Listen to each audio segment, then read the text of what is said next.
Welcome to Check-In with Jason Lauritsen, where we explore how to create human, connected workplaces that employees love and that fuel organizational success. Each week, I invite someone who is leading the way in this work to join me for a conversation to both educate and inspire us.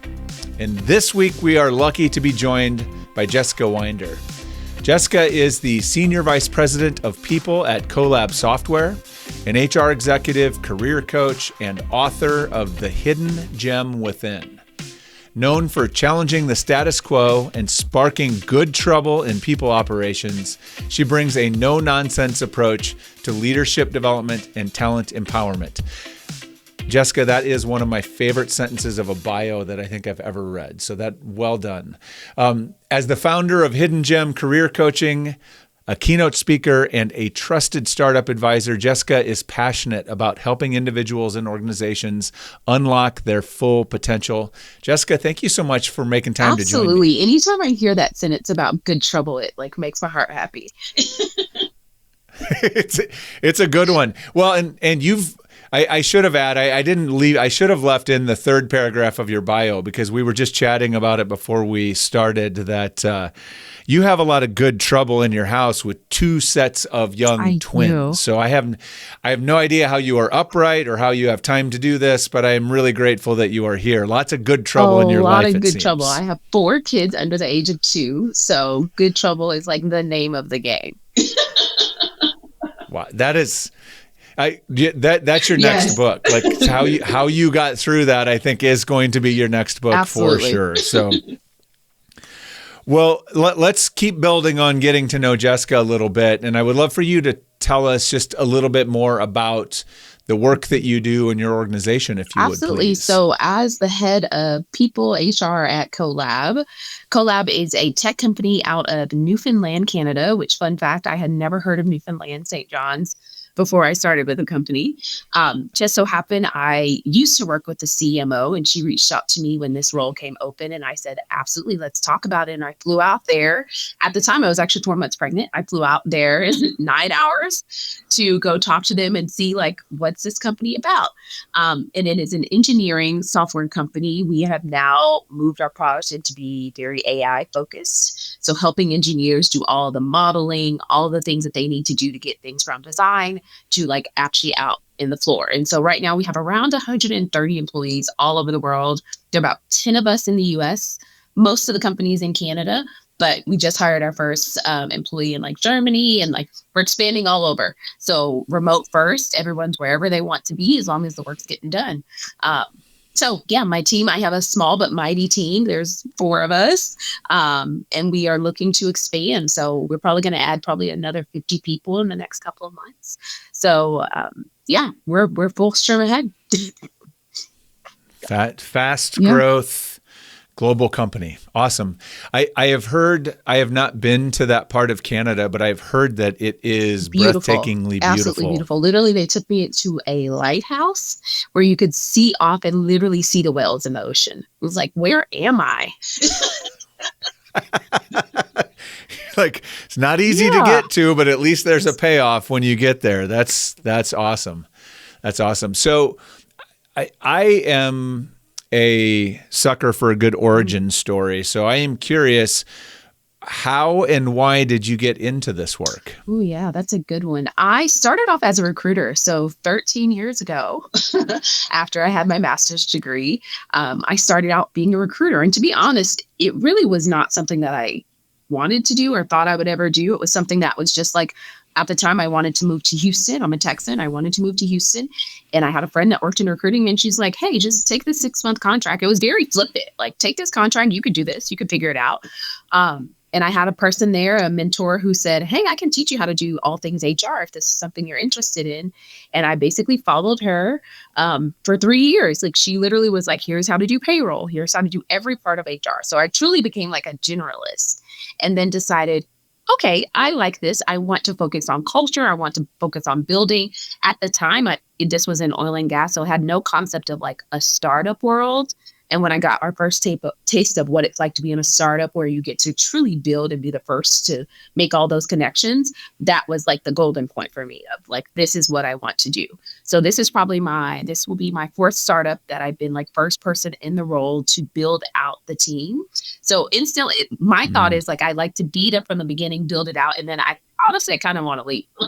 Like once it's all set in motion, 3-4 years down the line, I'm over it. Like I want to go rebuild something else. Yeah.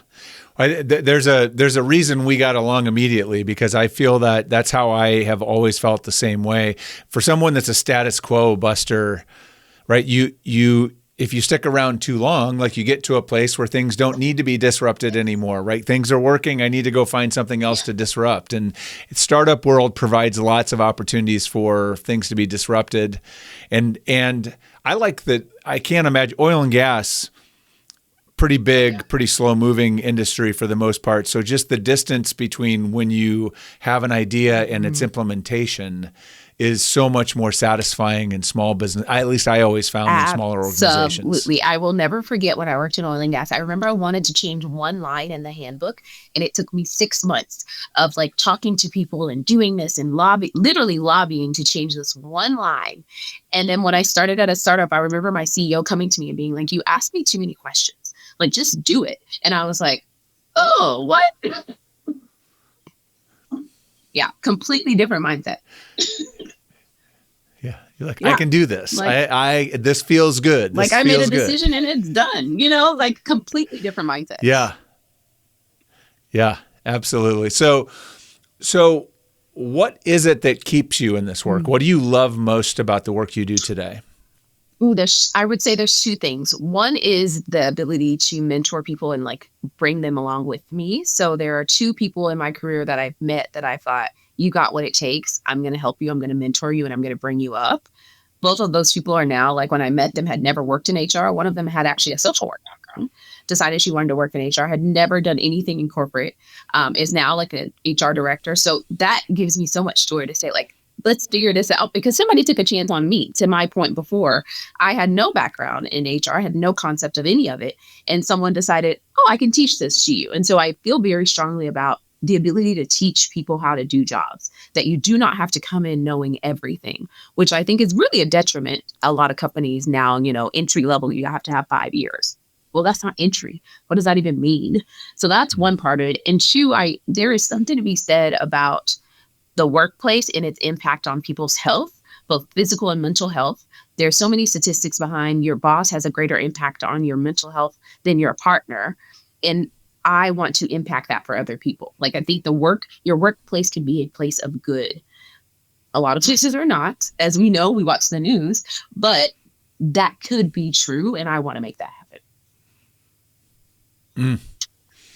Awesome. Well, I'm with you. We're lots of work to do, but I'm glad that you're in it doing the work. So let's talk about what we're here, or what you wanted to talk about with me. I always I guess peek behind the curtain for those that listen.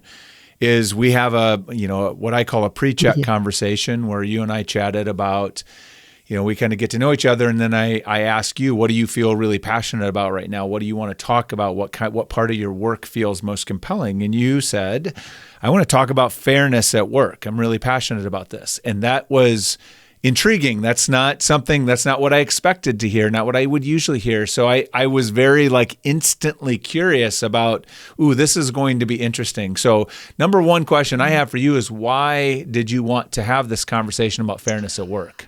To your point, I don't think it's something that people talk about a lot. And I think it comes up a lot for the HR team, because you are in this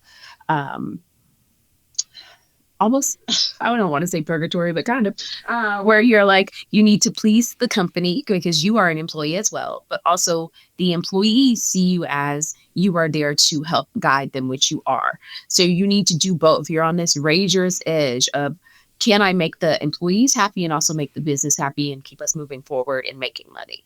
And fairness comes up a lot in that role because employees feel like they're being treated unfairly, whereas they don't have all the information you have about what the company's doing on the back end. So it's like you get to see behind the curtain, but you can't tell them things that you know. They just have to trust that you're being fair. And a lot of times there is no trust there. So then you're just not fair. And HR get this, we get this bad rap of like, HR's not your friend and we're not here for you. And although that, HR isn't your friend, but neither is finance, neither is any other department, but also they don't have to be your enemy. And so the whole concept of fairness and what that actually means in the workplace is so complex and not enough people talk about it. Well, I love that you teed this up because it's not. You are absolutely right that it's something that you hear a lot about. We ask people questions about it in employee surveys, but yet we don't really talk about it. And my guess is, and we're going to get into this here in a minute, if I were to ask anyone that's listening a question of like, okay, what does fairness mean? Or what is your approach to making sure things are fair at work? I'm guessing we're not super clear about that. I'm guessing there's a lot of gray area. And so that's why it doesn't feel great to employees sometimes, I think, is because we're not clear. So I am curious to start there. For me, I always like to start with definitions or trying to get some clarity about what we're talking about. So when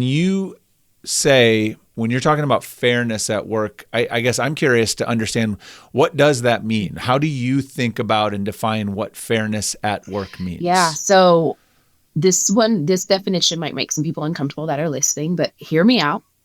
I think of fairness as this is something that whatever it is, so whatever the topic may be, is that I personally am going to do for you what other people would have done as well, even if I can't tell you everything. So even if I can't tell you all the facts and how I got to this conclusion, trust that whatever I do for you would be done for somebody else, no matter their demographics, no matter how long they've been with the company, no matter their salary bracket, it would all be the same.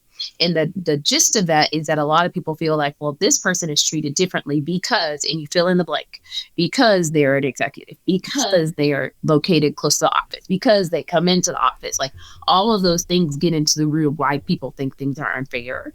And we all know this as humans. You compare yourself and what you're doing to other people and what you can see, not knowing all the things that come with that. And this comes up a lot with employee performance reviews or compensation reviews, and we can get into that. But you can't tell employees all the things that you have going on in the background, but they want to know that they're being treated fairly compared to other people. They do. And I think that's the thing about this, as I've been thinking about it, that is complicated, right? Because and I'm curious how you approach this, because there's the one side, which is actual fairness, which is like objective fairness, that I'm treating you the same way that anybody else would get treated because of the conditions or circumstances or whatever. And it's in alignment with how we do business or what our values are, whatever that is. It's fair because it would be the same. But where it gets complicated is that the sort of measure of fairness is like it's the employee perception of. So it's not whether it's actually fair, it's do I think it's fair? Do I feel that it's fair? So I'm curious, if I don't have trust, or maybe I'm new, or maybe there's new people involved or whatever, how do you approach that when you run into because you're managing two different things. You're juggling, are we actually treating them fairly, number one, but then how are we going to manage the perception of fairness, particularly when there's variables that we can't share? Absolutely. So it's twofold in my book, because one is the manager, because I ask people to trust me as their HR leader, but most of the time they're not dealing with me on a day-to-day basis. So that comes with like a caveat. And a lot of people have had some type of negative interaction with HR at a previous company or something like that. Or it's just a perception from the TV shows that they watch of like what HR is supposed to do.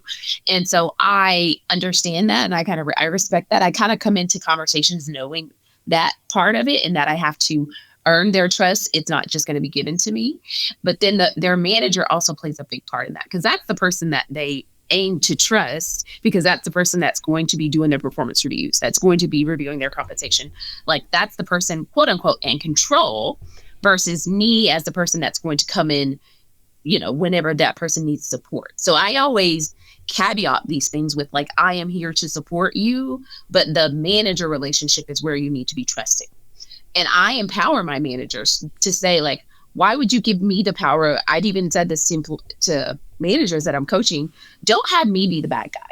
If you want to be a manager, that comes with giving promotion, and it also comes with doing terminations. So you can't just be the promotion, like the happy parent. You have to be, to my point about being a parent, like, you can't just be the fun parent. You have to do the whole thing. So if you want to be a manager, you have to see it all the way through, from the good times to the bad times.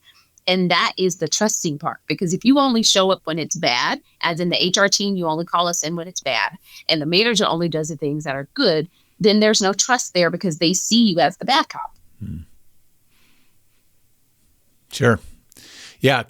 Well, I guess there's just a consistency there. I also had a mentor that taught me a long time ago as a leader, and I now talk about this a lot when I'm training, is that people, if they can't trust you to show up and have the difficult conversations, then they're going to have problems trusting you even in the positive conversations. Like when you give them recognition, it's like, okay, well, I don't know how much I can believe this if I can't trust you to tell me the hard things when they come too. So there's a consistency there as well. So we'll get into some examples here in a minute, but I want to give you a minute to talk about why you feel so passionately about fairness, in terms of why it matters so much, and kind of what happens when fairness doesn't, like when you're not doing it well, when you're not doing it consistently, what are the consequences of that? What happens when you're not doing this well? It erodes the whole culture, because some people, and people are not, to their own credit nowadays, everyone has microphones. They're not going to be quiet about it. So if someone is unhappy in any way, someone else in the company is going to know about it, or they're going to post about it.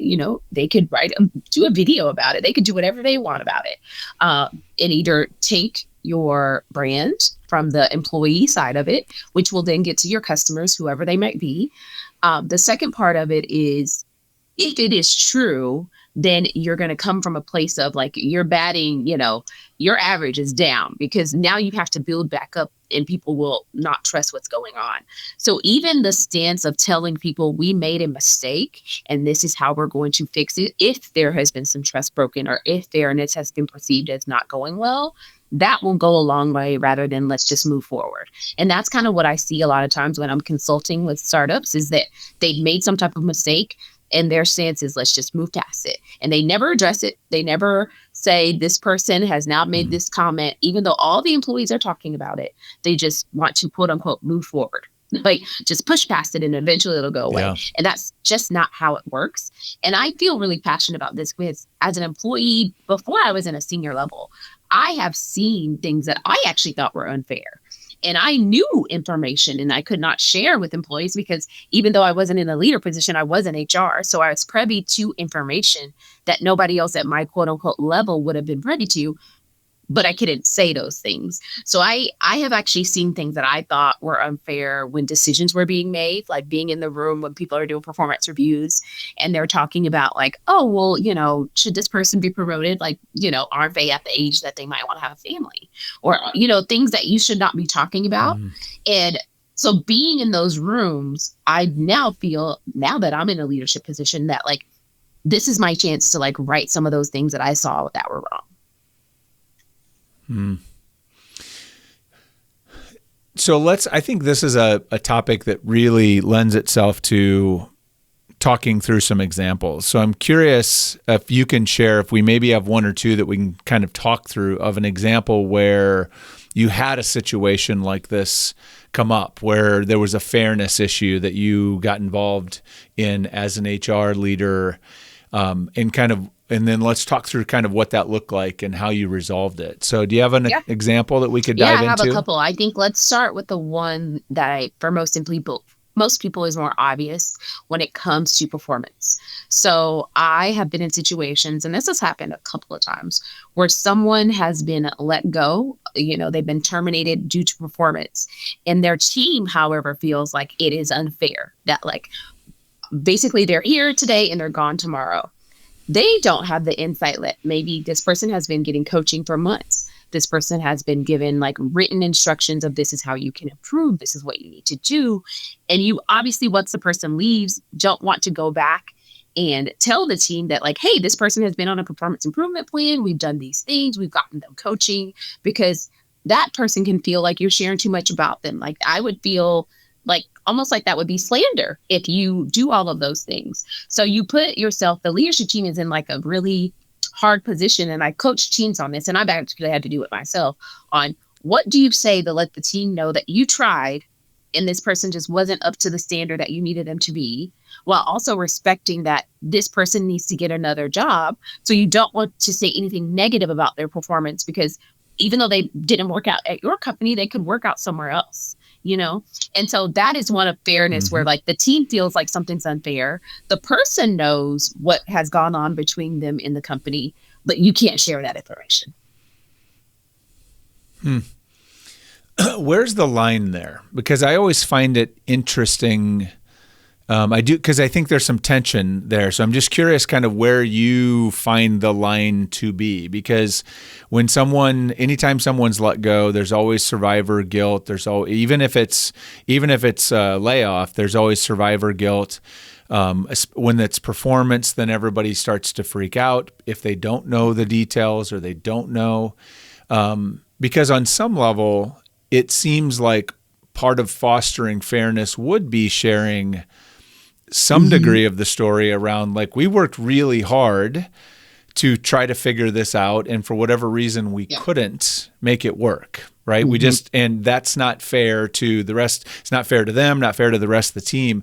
I'm curious how far where do you draw that line in terms of managing? Because that's where the perceptive fairness comes in, right? Is managing their perception of what happened. So what did that look like for you? Yeah, so in the most recent incident that I can think of for this one, we actually got the team together after this person left and said, like, we want you guys to feel like we can answer your questions, and we're going to tell you as much as we can without going into specific details. So we even told them that, like, this has been something we have been working on for 6 months. This is new to you, but this is not a new situation. For the last 6 months, we have been partnering. We have given coaching. We won't go into details on what the issue was, but this person was given support. And if you were ever in this situation, we would give you support too. And this is what support looks like. Yep. And so we went through like this person was getting weekly check-ins. They had numbers reviews. They had an external coach. So this is what support could look like, because what comes up is people feel like, if I start to slip, what would happen to me? And so we wanted to reiterate that if you were in this position, we would help you too. Yeah. Well, and that also creates then the reality is too, like, we do this for people all the time. You don't even know about it most of the time because people just get back on track and everything's fine. So no, that's a great example of how to balance really that, like, treating someone fairly, but then also managing the perception of fairness with the team that's left behind after the fact. Because all they know is their friend is no longer there. And to your point, and they've heard, I'm sure, lots of stories. And to your point, I do normally say, and there are people here right now that have been on plans and gotten better, and you would never know because they're still here. And we're not going to point those people out. Right. But just so you know that there are people that go through this process and are successful. But you don't hear about that because they're still here, Yeah. Yep.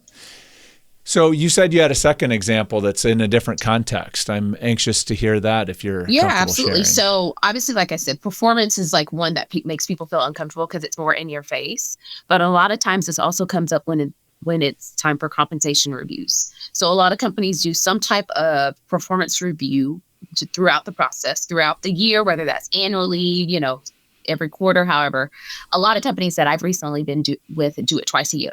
So every other quarter, they would do some type of review. In that review, you get a performance rating, whatever, the rating scales will do whatever they want. And then that goes to your compensation. Well, a lot of times now employees will talk about like I was scored a meets expectations and then this person got exceeds. And then they say, well, look at me. I'm working all hours of the night. I'm doing, the hustle culture. I'm doing all these things and I got a meets expectation. Mm-hmm. And this person over here, I never see them online. They, I don't know what they do here, that whole mentality. And they got Right. exceeds. Why Yep. is that? Not knowing that this other person is going above and beyond doing all of these things. And so in this instance, I actually think it's important to have career maps or career goals that everyone can see. So the caveat to this is if everyone can see what everyone's expectations are, then you have more of a leg to stand on as a leadership team. But if you do things in secret, like I've seen before, where performance, like the steps to move up were not really shown to anyone, then Right. you're breeding this wall pointy. Whereas where I work at right now, everything is open. You can see everyone, like if you go look at the research and development team, I can tell you what the steps are to move up and what the expectations are in every single step. So it's open to everyone. People can go look at what my expectations are. So then it's very clear and it doesn't feel like a secret of like, why did they get this and I didn't? Sure. Yeah. And you're putting it into the domain of like clear, measurable expectations against which you can look at this thing and measure it, because otherwise when we don't define that, they make up their own criteria based on what they think is important, which may not actually be, like to your point, like we never asked you to work 20 hours, 20 hours a day. So like that is actually not what we want. And if it's taking you that long to get your work done, we have another problem. We need to talk about all kinds of things. So I'm curious how much of when you think about fairness and an approach to fairness, how much of it you think is attributed back to like how you handle things? Because my experience was always, it seemed, at least it's been a while ago, I spent 9 years of my life in corporate HR, but it seemed like people generally would get more upset about how they were treated more so than what actually happened. And so it's like, even if the outcome wasn't what they wanted, if they at least felt like they were treated with some dignity and they felt like they were told what they could be told and the person had some respect for them, they were less likely to be screaming, "This isn't fair" at the end, because they didn't feel like they were slighted. And I'm curious if that's true for you, how do you coach or develop your leaders to prevent that or to help support an environment that feels more fair? Absolutely. So yes, that is exactly what I've seen is the lack of information or the increase of secrecy breeds this mistrust, this nothing is fair or everyone's against me. Whereas the oversharing, I literally coach my teams overshare, tell information that you don't even think they care about and say it more than once, because why not? Everything that can be shared, you should share, is my mentality from an HR standpoint.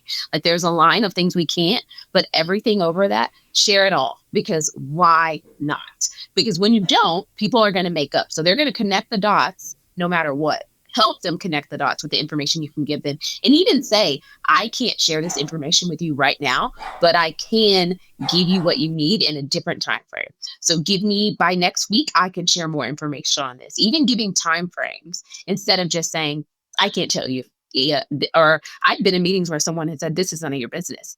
And that doesn't feel right when we're all trying to go towards the same goal for the company. And two, it's shutting down those thoughts of innovation, because what if the person is coming to you because they actually have an idea, not to be nosy, but they need information to then give you their information. So there is a way to do it, but you have to share. If you don't share information, you will feed feelings of mistrust.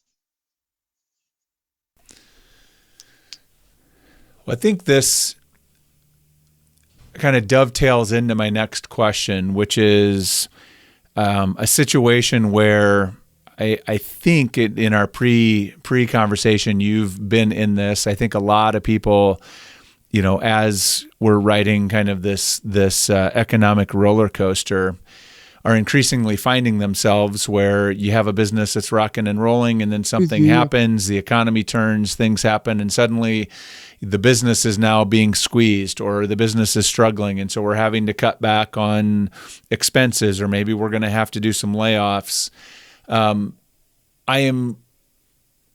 I think you had, as I recall, some pretty specific opinions about kind of how you balance being fair to both the business and the employee in that time. So what kind of advice do you have for HR leaders that find themselves in that spot where they have to navigate those times? Yeah, the unfortunate layoff times. I've had to do, I think probably 3 or 4 times I'd had to do layoffs.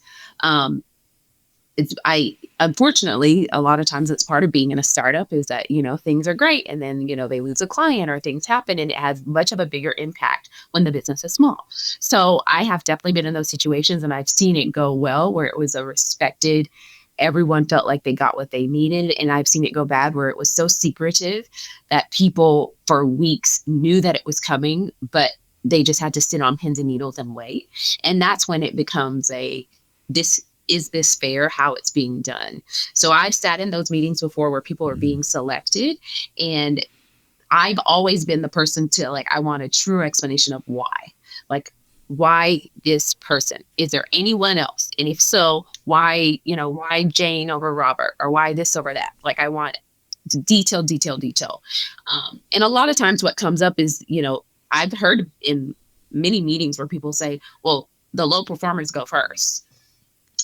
But my question to that is, are they true low performers? Is something going on in their life? So this comes into fairness. Is something going on that they're being coached on? Is there something outside of work? Is there, what could we be doing to support them? Because just because someone is a high performer, if we're talking about business impact, what does that mean? So do you still need that person if you don't have this client? So the fairness of it all, what does it mean to you to be fair when you're laying off people, instead of just saying this whole, these are all underperformers. But also, if all the underperformers are gone, you still need specific people in specific jobs. So, there's so much rhyme and reason to it. And so I just seen it go bad when people just take this very flippant, just get rid of these people that previously were rated low on their performance review. You're not really thinking about the larger business impact, because somebody still needs to do work. Yeah. And I think it's that's where you get caught in, they just want it to be over with, right? And doing it in a fair way is harder. It requires more thoughtfulness and more investment of time and that. So thank you for sharing that. I think that's really helpful, is that it just takes a time and commitment to doing the right thing, it sounds like, is what's really the key. And I have been in a situation like that. Well, I will say that I asked why I wasn't on the list. So I went through the list and I said, so why not me? Why not get rid of me? And they're like, well, no, basically we need somebody to do this, first of all. And then the second part was they gave the reasons. And I'm like, so I even think you should go that far. Why not you? If we're going to go through the whole company, put your name on the list, Yeah. That's right. Yeah. That takes the right kind of leader. And there's just not a lot of those leaders out there that, because doing the right thing means doing the right thing, whether it impacts you or not. So, all right. So the last question on this topic I want to ask, and I'm going to ask it because I know you have this kind of this dual life professionally, where on the side you're doing all this career coaching and career advice, so you're advising individuals as well. And so I'm curious, what advice do you have for an employee who is in a situation where they think they aren't being treated fairly, or they have some concerns about the fairness with which they're being managed or led, or what their opportunity looks like? How would you advise someone? My first thing would be to write down what it is that you think is unfair. So write it down. Is it compensation? Is it the way that projects are being given? Is it the performance process? Whatever it is, write it down so it's very clear to you what you think is unfair. And then write down why. Do you feel like it's something about you, something about your manager, something about something you've done in the past? What is it that makes you feel like something's unfair? Because when you have that, then you can lead into the questions you can ask to get to the bottom of it. But if that's not clear, if you're all over, I've had employees come to me with this, and it's kind of like they just say everything is unfair.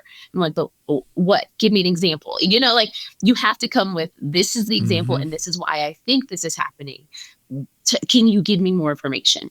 And go into it knowing that maybe they can't give you everything, but they can explain maybe the reason that the things are the way that they are. And use AI to help you. So I would say do all that and write it down and put it in AI and ask it, what questions can I ask to get to the bottom of why this is happening to me? And it will give you some questions to ask. So use the technology to help you too. But the first step is, what exactly do you feel is unfair? Just saying everything is unfair and everyone in the company is unfair and leadership is unfair gets you nowhere. Yeah, and it's hard to get an audience if that's the approach you're bringing, right? If you want someone to really get into it with you, that's great advice in terms of just getting clear. Like, what actually is it that you are concerned about? That's really helpful.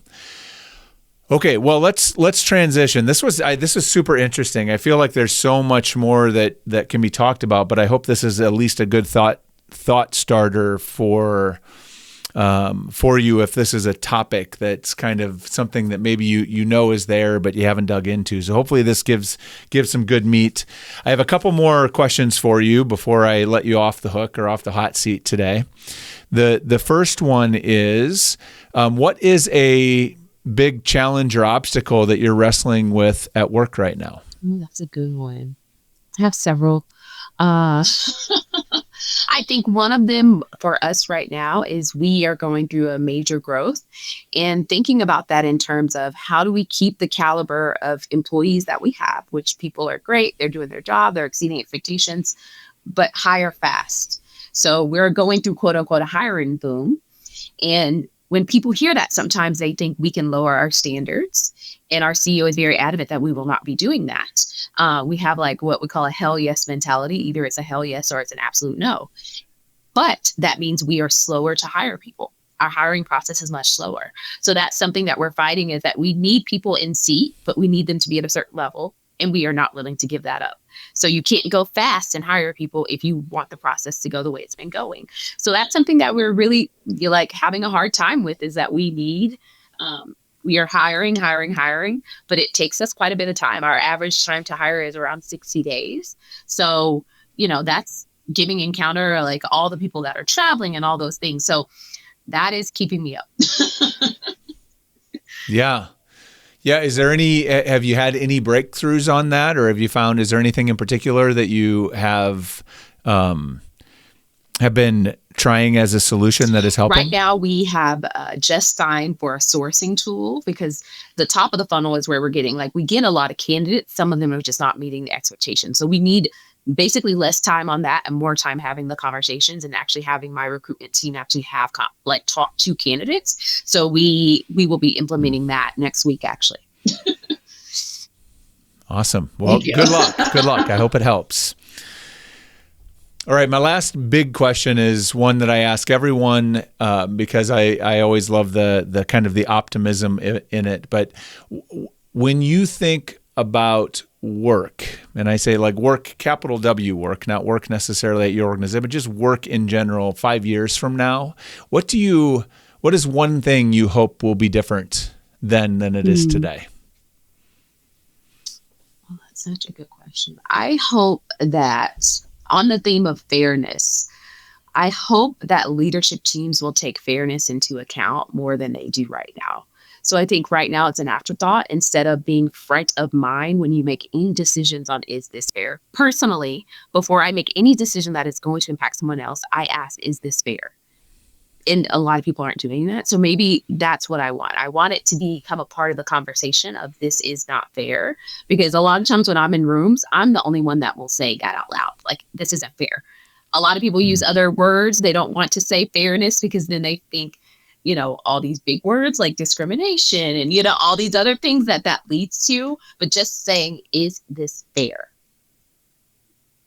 Well, the reason you end up using those big words like discrimination is because you won't ask the question, is it fair, right? More often. So I think that's an awesome practice, and I would love to see that as well.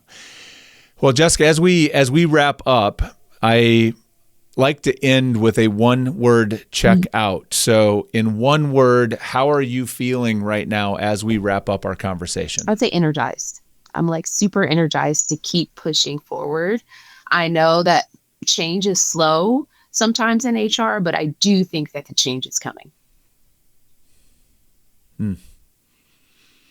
I am feeling curious. This conversation has made me think about things I haven't thought about in a while. So it's been a really good thought provoker for me. So thank you for that. I really appreciate it. Well, Jessica, this has been a great conversation. I love it. Thank you for raising such an interesting topic and such an important topic. I've really enjoyed this. It's been a good learning experience, at least for me. And I hope that is true for everyone. Appreciate you making time. If someone wants to connect with you to learn more about you, where is the best place to do that? I would say on LinkedIn. I post on LinkedIn every day. So Jessica D. Winder, or on my website, hiddengemcareercoaching.com. Well, and I would say for those that are listening, go out. You can find her book kind of anywhere books are available, The Hidden Gem Within. I would also recommend I started receiving your newsletter, which is chock full of like good trouble, status quo, challenging career advice. It is really good and really provocative and really useful. So would highly recommend you do that as well. So we'll put all of that stuff in the show notes. So if you want to connect with Jessica, we'll make it easy for you to do that. And thank you for listening. I hope that you can take some of this back. I hope at a very minimum that you will take the practice to say, is this fair as you are considering a decision as a leader, as an HR executive? I think that would go a long way. That is really, really good advice. So take it back, make a difference, and please remember to check in with those who matter most to you. Might be the most important thing you do today. Until next time.